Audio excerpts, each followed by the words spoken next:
Rajawat math lecturer, आप सभी का हार्दिक स्वागत करता हूं। हम लोग प्रश्नावली 13वीं शुरू किया था। कल हमने थोड़ा सा डिटेल्स बताया था कि अपन को 9th में कौन कौन से चैप्टर पढ़ने हैं, ठीक है, कौन कौन से नए चैप्टर ऐड हुए हैं, कौन से पुराने चैप्टर रिमूव कर दिए गए हैं किताब से, ठीक है ना। 15 टोटल चैप्टर पढ़ने हैं। हमने 13वां चैप्टर आपके लिए लिया है जिसका नाम था पृष्ठीय क्षेत्रफल एवं आयतन। हमने बता दिया था किन आकृतियों का पृष्ठीय क्षेत्रफल निकलता है, किन आकृतियों का आयतन निकलता है। कल थोड़ी सी चर्चा हुई थी, उसको थोड़ा सा रिमाइंड कर लेते हैं, ठीक है। हमने बताया था त्रिविमीय आकृतियाँ, मतलब जिनकी 3 विमाएँ होती हैं, लंबाई, चौड़ाई और ऊंचाई, उनका तो पृष्ठीय क्षेत्रफल निकलता है और उनका ही आयतन निकलता है। और फिर हमने त्रिविमीय आकृतियों के तुमको कुछ उदाहरण भी बताए थे, जैसे घन पढ़ना है, घनाभ पढ़ना है, बेलन पढ़ना है, शंकु पढ़ना है और गोला पढ़ना है, ठीक है ना। तो हम लोगों ने घन और घनाभ दोनों को फिगर बना के और दोनों को बाई पार्ट करके समझा था कि घन कैसा होता है, घनाभ कैसा होता है, ठीक है ना। तो घन जैसा होता है, अपन घन देखें तो देखने के लिहाज से देखें तो वो लूडो वाला पासा होता है घन, जिसमें 1 से 6 तक लिखे होते हैं, उसके सारे फेस बिल्कुल सेम होते हैं, ठीक है। और घनाभ के उदाहरण देखें तो घनाभ के उदाहरण ढेर सारे हैं। कमरा घनाभ होता है, अपना संदूक जो होता है वो घनाभ होता है, माचिस की जो डिब्बी होती है वो घनाभ होती है, ठीक है ना। तो कमरा है, माचिस की डिब्बी है, ठीक है, संदूक है, ये सब क्या होते हैं, घनाभ के उदाहरण होते हैं। घन का उदाहरण जो होता है वो पासे का लूडो वाला जो पासा होता है ना, वो घन होता है। उसकी खास बात क्या होती है, उसकी जो 6 सतह होती हैं, सतह बोल दो, फलक बोल दो या दीवारें बोल दो, ठीक है, एक दूसरे के पर्यायवाची हैं, ये सिनोनिम से समानार्थी शब्द हैं ये, ठीक है ना। मतलब सतह, फलक और दीवार। तो हमने बताया था घन, घन मतलब 6 सतह होती हैं उसमें, ठीक है। अपन कमरे को देख लिया जाए तो 6 दीवारें होती हैं, 1 2 ऊपर 3 नीचे 4 सामने 5 और पीछे 6, ठीक है ना। फिर हमने बताए थे कोने, कोने का मतलब शीर्ष होते हैं। कोने का मतलब क्या होता है, शीर्ष, ठीक है। तो एक कमरे पे 4 तो नीचे कोने होते हैं और 4 ऊपर कोने होते हैं, मतलब 8 शीर्ष होते हैं घन में, ठीक है ना। और भुजाएं जिनको कोरे बोलते हैं, तो 12 भुजाएं होती हैं, ठीक है।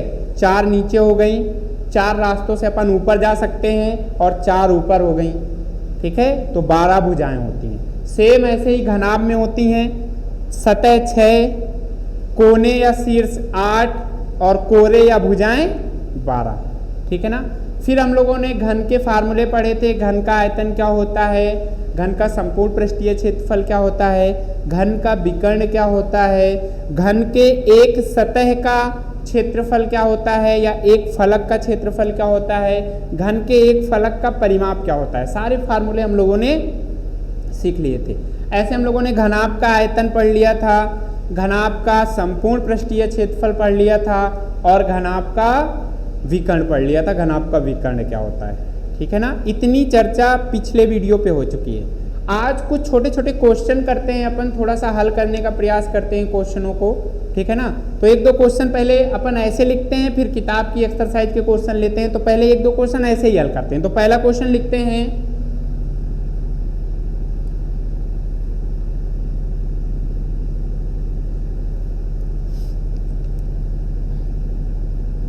एक घन की भुजा 6 सेंटीमीटर है, तो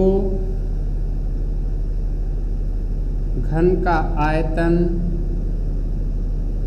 कॉमा संपूर्ण पृष्ठीय क्षेत्रफल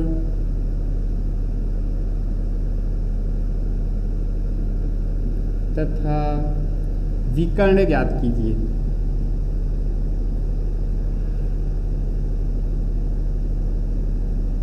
ठीक है, ये क्वेश्चन हमने अपने मन से ले लिया है, ठीक है। एक घन की भुजा 6 सेंटीमीटर है, तो अपन को घन का आयतन, घन का संपूर्ण पृष्ठीय क्षेत्रफल तथा घन का विकर्ण ज्ञात करना है, ठीक है ना। तो देखो घन की भुजा क्या होती है, ए। अपन हल करेंगे तो जो भी घन की भुजा होगी ना उसको अपन क्या मान लेंगे, ए, ठीक है। तो माना ए बराबर क्या हो जाएगा 6 सेंटीमीटर, ये घन की भुजा हो गई।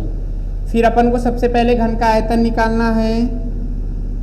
तो घन का आयतन फार्मूला पता होगा क्या होता है, ए क्यूब, भुजा क्यूब होता है। इसका मतलब क्या होगा, ए इंटू ए इंटू ए का 3 बार गुना करना है। क्यूब का मतलब ए की वैल्यू है 6, तो 6 इंटू 6 इंटू 6, इसका 3 बार गुणा कर देंगे। ठीक है, तो ये आ जाएगा 216 और सेंटीमीटर क्यूब। ठीक है, देखो यहाँ क्यूब है इसलिए इस मात्रक में भी क्यूब आएगा, क्योंकि 1 सेंटीमीटर ये हो गया। यहाँ देखो ये ए क्या लिखा हुआ है, ए इंटू ए, इसका मात्रक क्या है सेंटीमीटर, इंटू इसका भी मात्रक क्या है सेंटीमीटर, और इसका भी मात्रक क्या है सेंटीमीटर। ठीक है, तो centimetre into centimetre into centimetre कितने बार है, 3 बार, तो सेंटीमीटर क्यूब हो जाएगा। ये लिखो, या फिर इसको लिख सकते हैं घन सेंटीमीटर। ये आयतन का मात्रक होता है। सेंटीमीटर क्यूब लिखो, या फिर इसको घन सेंटीमीटर लिख सकते हैं, 3 को घन बोलते हैं। ठीक है ना, तो ये सेंटीमीटर क्यूब इसलिए लिखा गया है। मात्रक लिखना बहुत जरूरी है, मात्रक सब चीज का। देखो ये 6 सेंटीमीटर, इसका मतलब ये दर्शा रहा है कि ये भुजा है। ठीक है, केवल 6 लिखते तो एक संख्या को दर्शाता है। अब वो 6 कुछ भी हो सकता है, 6 विद्यार्थी हो सकते हैं, ठीक है ना, 6 आदमी हो सकते हैं, लेकिन अपन ने यहाँ सेंटीमीटर लिख दिया, इसका मतलब ये पता है कि ये भुजा ही है, लंबाई का ही मात्रक है। ठीक है ना, तो ये इसके हल करने का तरीका है।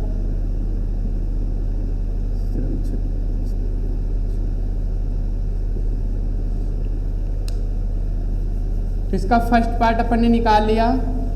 ठीक है, इसका सेकेंड पार्ट क्या कह रहा है, संपूर्ण पृष्ठीय क्षेत्रफल ज्ञात करना है। ठीक है, तो देखो इसका संपूर्ण पृष्ठीय क्षेत्रफल ज्ञात करते हैं। सेकेंड नंबर इसका संपूर्ण पृष्ठीय क्षेत्रफल, संपूर्ण पृष्ठीय क्षेत्रफल ये होता है 6a²। ठीक है ना, तो ये हो जाएगा 6 इंटू a² की जगह a इंटू ए लिख सकते हैं अपन। ठीक है, तो ये हो जाएगा 6 इंटू इस a की जगह 6, इसके भी जगह 6, तो ये हो जाएगा 216। ठीक है, लेकिन यहाँ देखो क्या है a²। ठीक है, तो इसका जो मात्रक आएगा वो क्या हो जाएगा सेंटीमीटर²। ठीक है, या फिर इसको और भी लिख सकते हैं, इसको लिख सकते हैं वर्ग सेंटीमीटर, ऐसे भी लिख सकते हैं इसको। सेंटीमीटर² लिख दो या वर्ग सेंटीमीटर लिख दो, ये मात्रक लिखना बहुत जरूरी है। ठीक है ना, तो ये भी आसान था, सीधे फार्मूला अपन ने लगा दिया और आंसर आ गया। ठीक है ना, फिर अपन को क्या करना है, विकर्ण करना है, घन का विकर्ण। थर्ड नंबर पे अपन को निकालना है घन का विकर्ण। तो ये होता है a√3, फार्मूला कल लिखाया था। a का मान अपन को क्या दिया गया है 6, तो ये हो जाएगा 6√3 और ये सेंटीमीटर। इसमें केवल एक a है। ठीक है, इसमें देखो एक a है तो इसका मात्रक होगा सेंटीमीटर, जिसमें ऐसे a² मतलब 2² लिखे हुए हैं, गुणे पे a और a। ठीक है, इसका मतलब इसका मात्रक होगा सेंटीमीटर²। a³ इसका मतलब इसका मात्रक होगा सेंटीमीटर क्यूब, ये ध्यान रखना है। ठीक है, एक a है तो सेंटीमीटर, a² है तो सेंटीमीटर², a³ है तो सेंटीमीटर क्यूब, मतलब संपूर्ण पृष्ठीय क्षेत्रफल का मात्रक सेंटीमीटर², या इसी को वर्ग सेंटीमीटर पढ़ते हैं। a³ मतलब ये आयतन है, आयतन का मात्रक सेंटीमीटर क्यूब होगा, या इसी को घन सेंटीमीटर पढ़ते हैं। ठीक है ना, तो ये इसका आंसर आ गया। एक दूसरा क्वेश्चन और लेते हैं।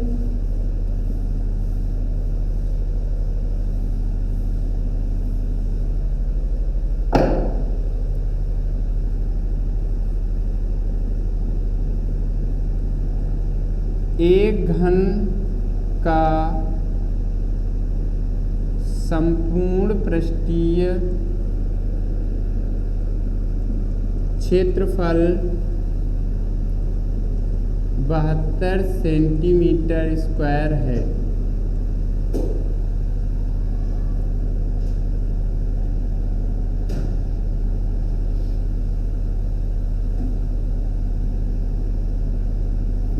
मतलब एक घन का संपूर्ण पृष्ठीय क्षेत्रफल 216 सेंटीमीटर² है।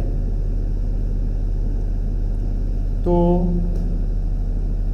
घन की भुजा तथा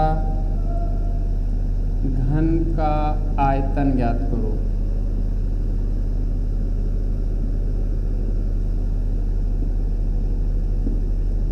ये क्वेश्चन दिया गया है, देखो बहुत अच्छा क्वेश्चन है ये। इस बार अपन को क्या दिया गया है, एक घन का संपूर्ण पृष्ठीय क्षेत्रफल दिया गया है।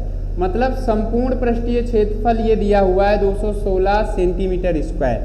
तो हमको इस बार घन की भुजा ज्ञात करना है और घन का आयतन ज्ञात करना है, ठीक है। पहले हमको क्या दिया गया था, घन की भुजा दी गई थी, तो तीनों चीजें निकाली थी। इस बार हमको भुजा नहीं मालूम है, इस बार हमको घन का संपूर्ण पृष्ठीय क्षेत्रफल मालूम है, तो उससे घन की भुजा निकालनी है और घन का आयतन ज्ञात करना है। तो देखो इसको कैसे हल करेंगे। मान लेंगे, माना घन की भुजा a सेंटीमीटर है, ठीक है। तब अब अपन को दिया गया है घन का संपूर्ण पृष्ठीय क्षेत्रफल।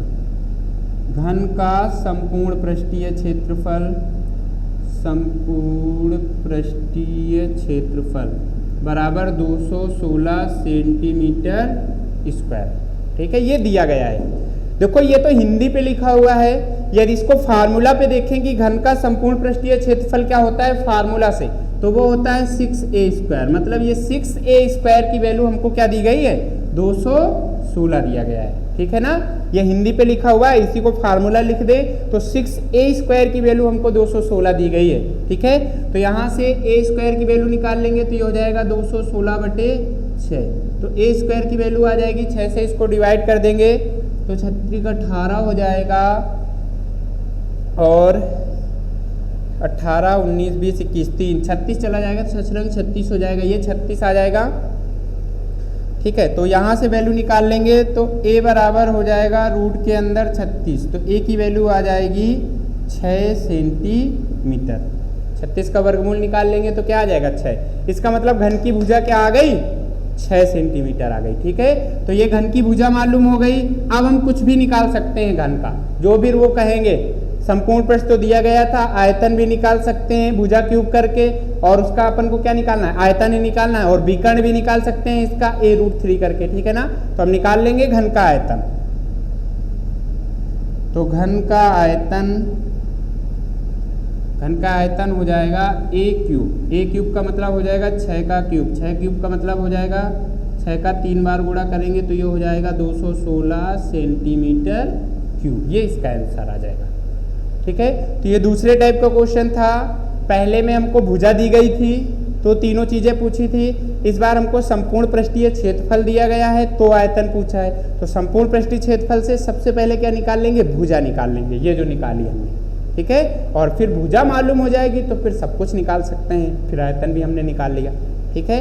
तो ये इस तरह का भी क्वेश्चन पूछ सकते हैं, डायरेक्ट भुजा देके नहीं, वो आयतन देके भी पूछ सकते हैं। तो आयतन के लिए तुमको फार्मूला लगाना पड़ेगा, ठीक है ना।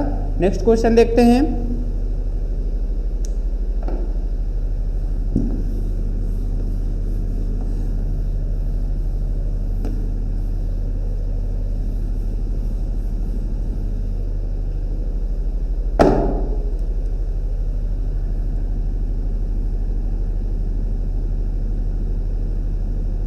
एक घनाभ की लंबाई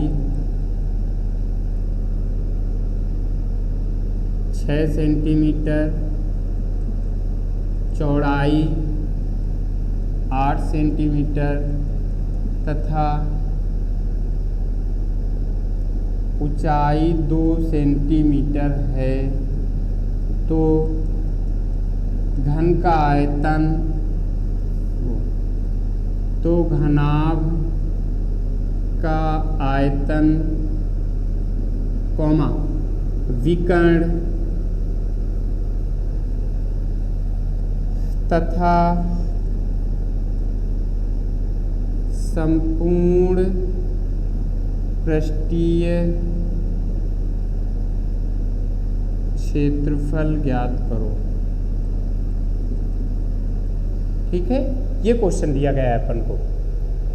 एक घनाभ की लंबाई दी गई है 6 सेंटीमीटर, चौड़ाई दी गई है 8 सेंटीमीटर तथा ऊंचाई दी गई है 2 सेंटीमीटर। तो घनाभ का आयतन, विकर्ण तथा संपूर्ण पृष्ठीय क्षेत्रफल ज्ञात करना है।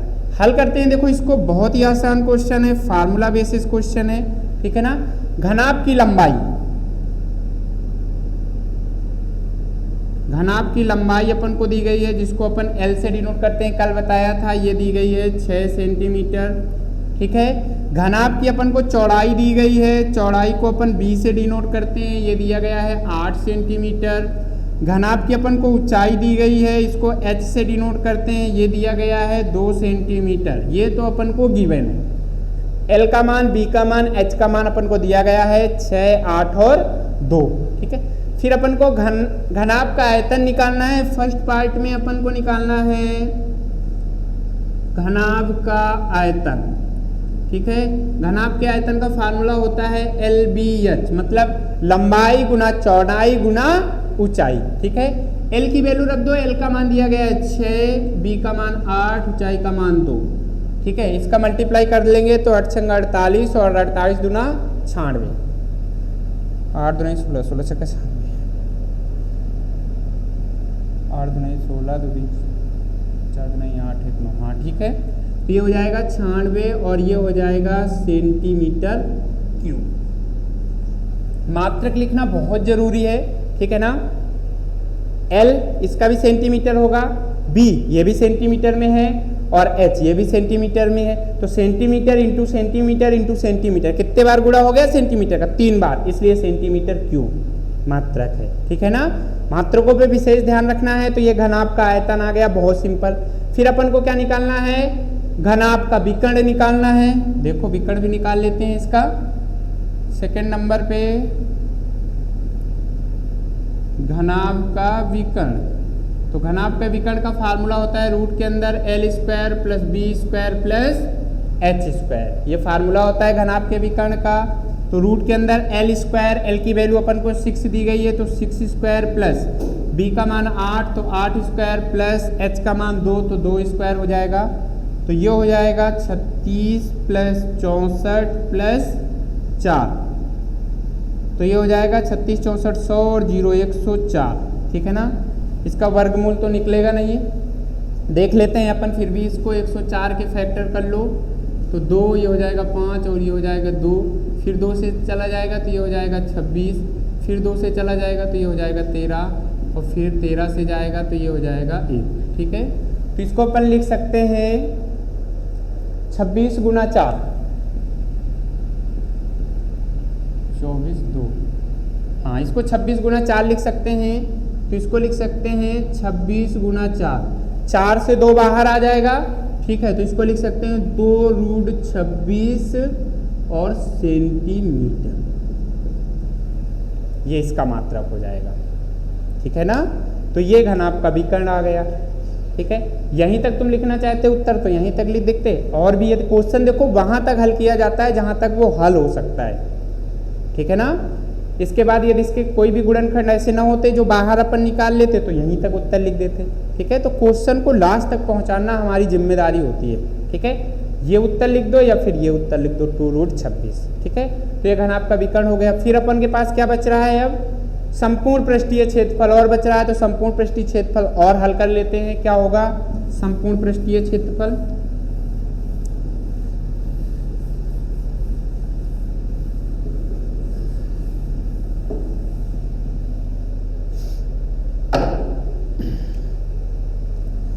तो ये हो जाएगा, थर्ड नंबर इसका हो जाएगा घनाभ का संपूर्ण पृष्ठीय क्षेत्रफल।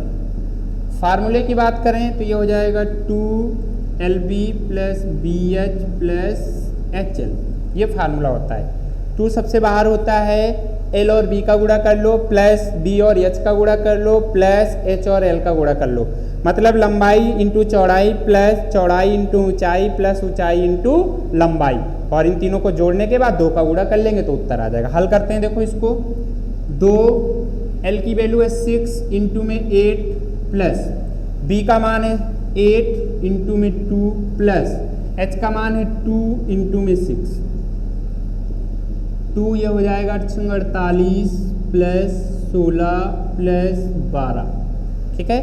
जोड़ लेते हैं, ये 48 हो जाएगा, 58 हो जाएगा, 2 60 हो जाएगा, 70 हो जाएगा और 6 76 हो जाएगा ये, ठीक है।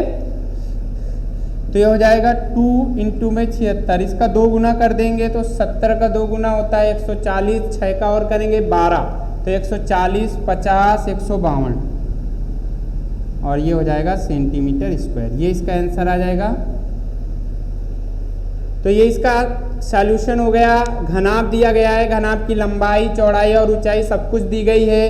तो अपन ने घनाभ का आयतन निकाल लिया, घनाभ का विकर्ण निकाल लिया और घनाभ का संपूर्ण पृष्ठीय क्षेत्रफल निकाल लिया है, ठीक है ना। तो ये सारी चीजें हमने निकाल ली। 3 क्वेश्चन हमने कर लिए, 2 घन के कर लिए, 1 घनाभ का कर लिया है, ठीक है ना। अब अपन एक्सरसाइज पे आते हैं। ये बेसिक क्वेश्चन थे जो तुम लोगों को शायद छोटी क्लासों में बताए गए हों, 8वीं क्लास में।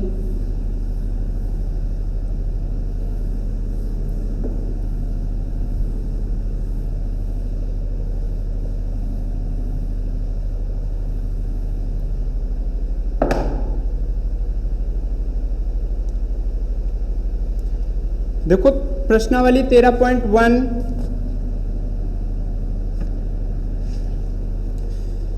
1.5 मीटर लंबा, 1.25 मीटर चौड़ा तथा 65 सेंटीमीटर गहरा प्लास्टिक का एक डिब्बा बनाया जाना है। इसे ऊपर से खुला रखना है। प्लास्टिक शीट की मोटाई को नगण्य मानते हुए निम्न निर्धारित करना है।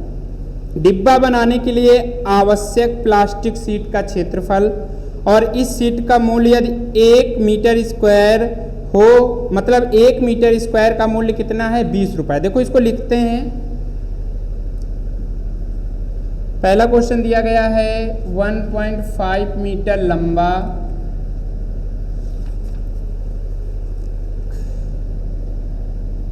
1.25 मीटर चौड़ा और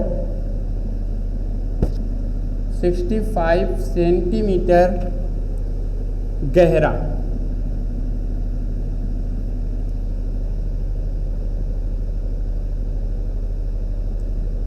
प्लास्टिक का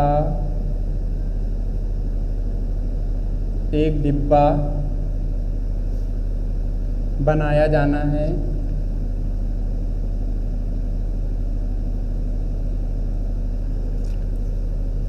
इसे ऊपर से खुला रखना है।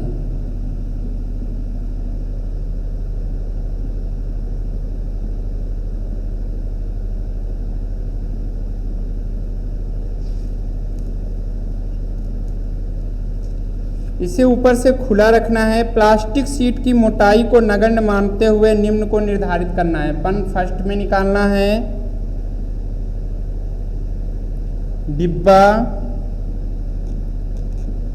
बनाने के लिए आवश्यक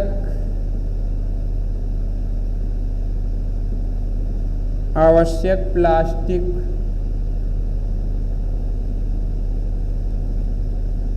शीट का क्षेत्रफल।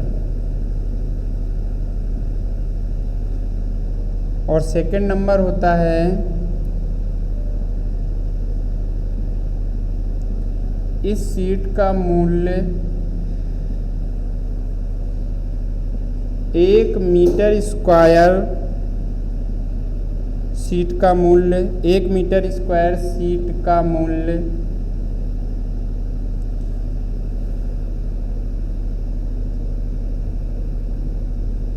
₹20 है।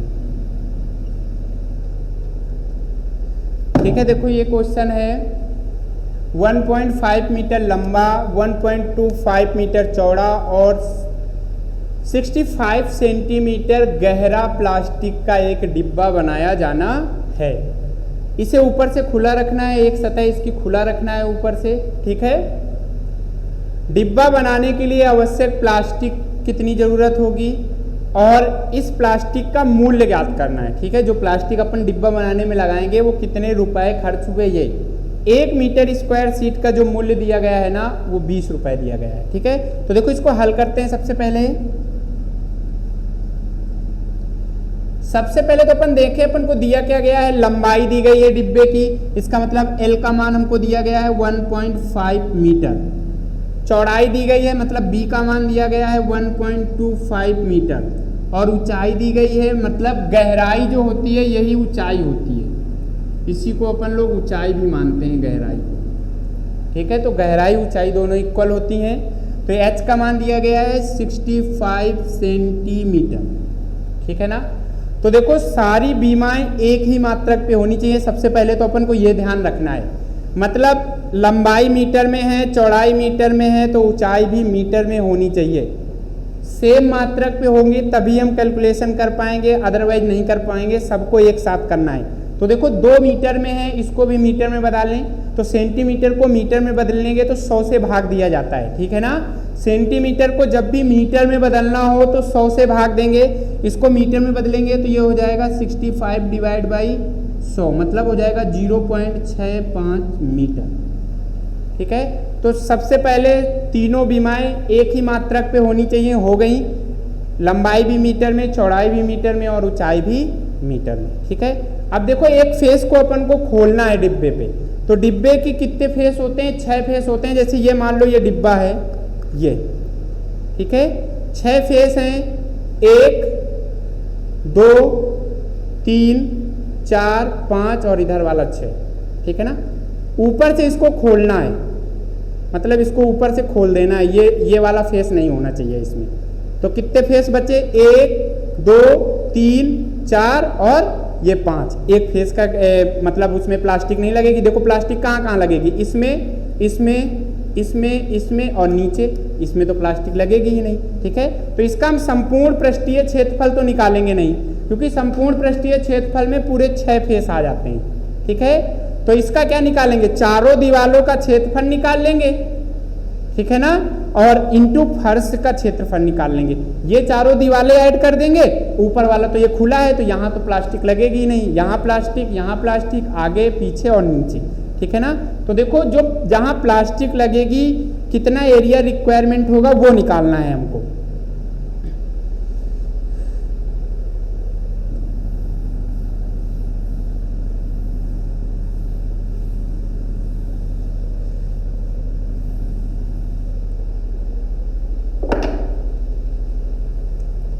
तो फर्स्ट नंबर लिखेंगे, डिब्बा बनाने के लिए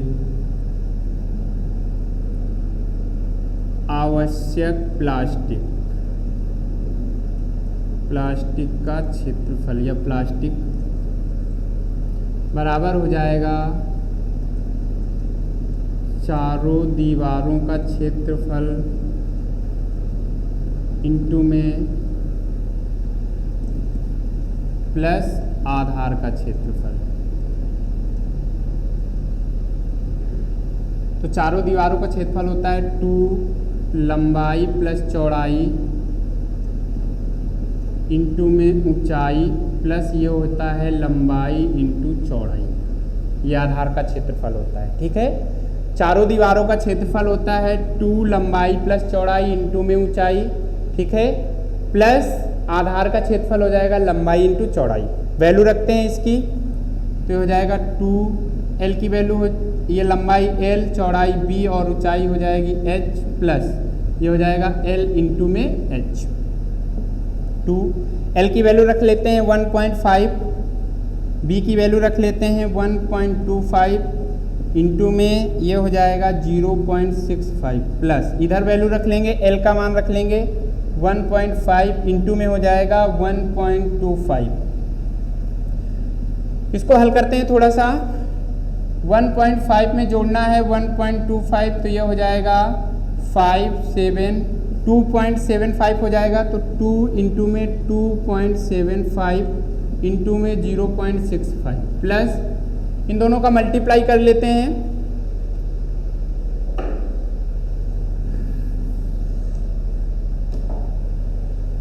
तो तो मल्टीप्लाई करेंगे 1.25 में 1.5 का गुणा कर लो सबसे पहले। पचम 25, 2, 5 दूनी 10, 2 12, 1, 5 1 5 1 6, फिर आ जाएगा 5 2 1, 5 7 8 1, 3 अंक के बाद दशमलव लगेगा तो ये आ जाएगा 1.875, 1.875, ये इसका गुणा आ जाएगा। चेक कर लेते हैं एक बार इसका मल्टीप्लाई।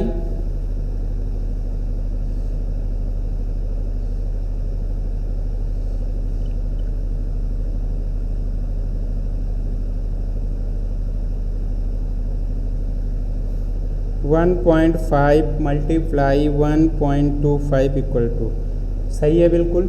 इसका मल्टीप्लाई कर लेते हैं। 2.75 इंटू में 0.65, 1.78, ये आ जाएगा 2 इंटू में 1.7875 प्लस हो जाएगा 1.875।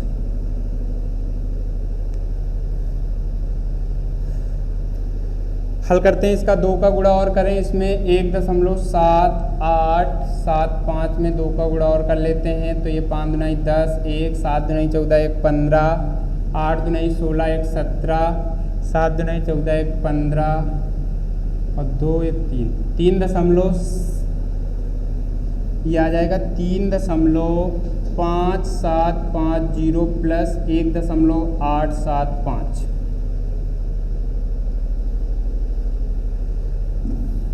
ऐड कर लें इनको तो ये हो जाएगा 3.5750 और ऐड करना है 1.8750, ये हो जाएगा 0 0, 7 दूनी 14, 1 15, 8 5 13, 1 14, 3 1 4 1 5, तो आ जाएगा 5.4500, ये हो जाएगा 5.4500 वर्ग सेंटीमीटर, वर्ग मीटर, मीटर में सारी बीमारी दी गई। इतना तो इसका क्या आएगा, आवश्यक प्लास्टिक का क्षेत्रफल आएगा कि इतनी हमको प्लास्टिक की आवश्यकता है, ठीक है ना, इतनी प्लास्टिक की ज़रूरत है।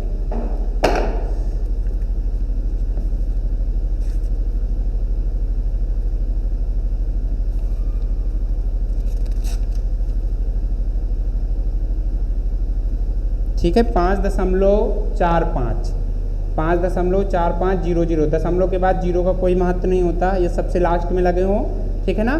तो इतनी तो हमको प्लास्टिक की आवश्यकता होगी, तो ये पहले ऑप्शन का आंसर आ गया। फिर अपन को क्या करना है, दूसरे ऑप्शन पे अपन को ये निकालना है कि 1 वर्ग मीटर की जो खर्च दिया गया है वो कितना दिया गया है, 20 रुपये।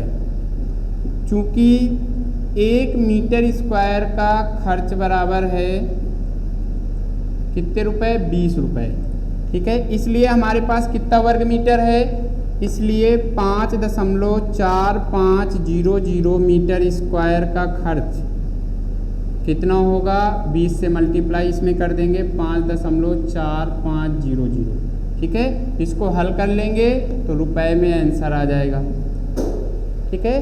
तो ये क्वेश्चन था अपने पास, ठीक है। डिब्बा जब ऊपर से खुला होगा तो इसके आधार का ये क्षेत्रफल निकालने का तरीका ये होता है, चारों दीवारों का क्षेत्रफल प्लस आधार का क्षेत्रफल, ठीक है। तो आज के लिए यहीं तक, कल फिर मिलेंगे, तब तक के लिए बाय।